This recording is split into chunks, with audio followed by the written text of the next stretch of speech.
Sweet shop స్టైల్లో దొరికే కార బూందీని ఇంట్లోనే ప్రిపేర్ చేసేసుకుందామా? ముందుగా 2 కప్పుల శనగపిండి, అదే కప్పుతో 3/4 కప్పు బొంబాయి రవ్వ. దీనివల్ల బూందీ అనేది క్రిస్పీగా ఉంటుంది. అండ్ టేస్ట్కి తగ్గట్టు సాల్ట్ వేసుకొని ఒక్కసారి కలిపి, ఇప్పుడు అదే కప్పుతో కప్పున్నర వాటర్ వేసుకొని ఉండలు లేకుండా వీడియోలో చూపిస్తున్నట్టుగా కలుపుకోండి. కన్సిస్టెన్సీ అనేది ఇలా ఉండాలి.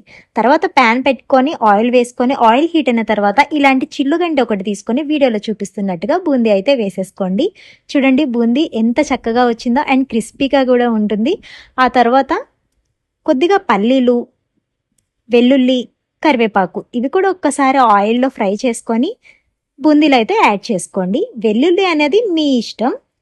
అండ్ నెక్స్ట్ అయితే కారం, ధనియాల పొడి, కొద్దిగా చాట్ మసాలా యాడ్ చేసుకొని తినండి. తిన్నవాళ్ళు ఆహా అనక మానరు. ఇది ఇంట్లో ప్రిపేర్ చేసిందా లేక బయట నుంచి తెచ్చిందా అని ఆశ్చర్యపోతారు.